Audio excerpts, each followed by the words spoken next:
मध्य प्रदेश में एक तरह दमोह उपचुनाव का एक तरफ शोर है तो वहीं दूसरी तरफ पश्चिम बंगाल का चुनाव भी सुर्खियों में है।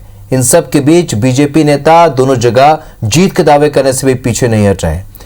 इंदौर सांसद शंकर लालवानी ने दमोह उपचुनाव में जीत का दावा किया है। लालवानी ने कहा है कि पूरे प्रदेश में बीजेपी की स्थिति अच्छी है और जनता जानती है कि बीजेपी ही केवल विकास कर सकती है। राहुल लेदुई को जनता चुनेगी। वहीं बंगाल चुनाव में भी लालवानी ने जीत का दावा किया। जनता एक मैंडेट बना चुकी है, मन बना चुकी है, उनकी मानसिकता बन गई कि भारतीय जनता पार्टी विकास के काम करती है, तो निश्चित तौर पे वहाँ भारतीय जनता पार्टी जीतेगी।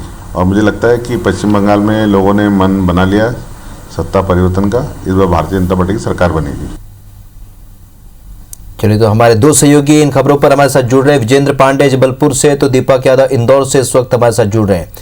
विजेंद्र, चूंकि ज्योतिरादित्य सिंधिया को लेकर लगातार ये बात सामने कांग्रेस हमलावर रही है, एक बार फिर कांग्रेस ने निशाना साधा है। पहले बैक बेंचर्स कहा, फिर कहा सम्मान जो है कांग्रेस में मिलता था, और अब ये बात सामने आ रही जब वो पश्चिम बंगाल में प्रचार के लिए जा रहे हैं। तो क्या लगता है, क्या पश्चिम बंगाल में भी इन्हीं सारे मुद्दों को लेकर कांग्रेस वहां घेरेगी?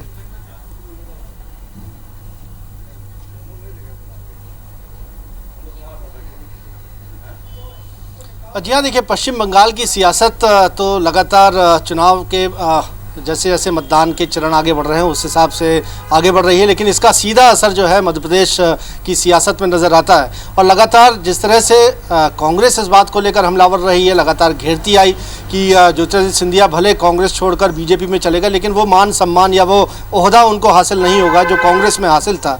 और जब जब कांग्रेस की बात गलत साबित हुई है, तब तब सिंधिया समर्थकों ने एक तरह से खुशी मनाई है। लगातार कांग्रेस की ओर से ये कहा गया कि वो ओहदा, वो कद, वो मान सम्मान सिंधिया को नहीं मिलेगा। लेकिन आज जैसा साफ हुआ कि पश्चिम बंगाल के चौथे चरण का जो मतदान होगा, उससे पहले चुनाव प्रचार जो जोर पकड़ेगा, उसमें ज्योतिरादित्य सिंधिया बीजेपी के राज्यसभा सांसद, स्टार प्रचारक बीजेपी के बनाए गए हैं, वो वहाँ पर मोर्चा संभालेंगे, चुनाव प्रचार की कमान संभालेंगे और तमाम रैलियाँ, आम सभाओं के कार्यक्रम उनके तय किए जा रहे हैं। तो इससे कांग्रेस के आरोप एक तरह से गलत साबित जब हो रहे हैं, तो सिंधिया समर्थकों ने खुशी जताई है। प्रद्युम्न सिंह तोमर, जो कि ज्योतिरादित्य सिंधिया के बड़े समर्थक माने जाते हैं, उनके साथ ही उनके समर्थन में उन्होंने कांग्रेस छोड़कर बीजेपी का दामन थाम लिया था। इस वक्त भी मंत्री बनाए गए, ऊर्जा मंत्री है मध्य प्रदेश में। उन्होंने ये खुशी जताई इस बात को और ये दावा किया कि ज्योतिरादित्य सिंधिया की जो छवि है उसका फ़ायदा पश्चिम बंगाल में बीजेपी को ज़रूर मिलेगा।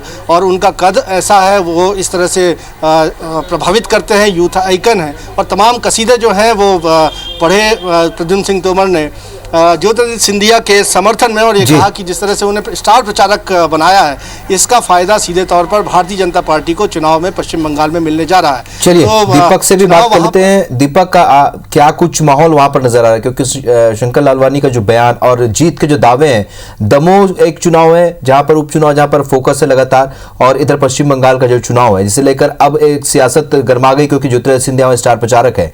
ऐसे में दोनों परिस्थितियों में जीत के अपने दावे हैं।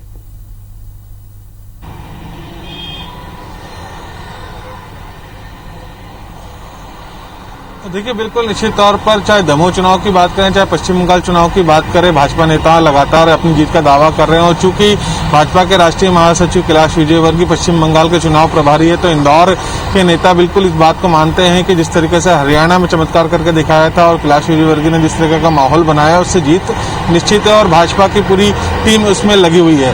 वहीं रही बात ज्योतिरादित्य सिंधिया की, तो ज्योतिरादित्य सिंधिया को जैसे ही स्टार प्रचारक बनाया गया, उसके बाद भाजपा के नेता भी कहने लगे हैं कि जिस तरीके से दूध में शक्कर घुल जाती है, उसी तरीके से ज्योतिरादित्य सिंधिया भी भाजपा में घुल मिल चुके हैं और अपने अस्तित्व को बनाए हुए हैं। और निश्चित तौर पर पश्चिम बंगाल में भाजपा जीत दर्ज करेगी, वहीं दमोह चुनाव में भी जीत दर्ज करेगी।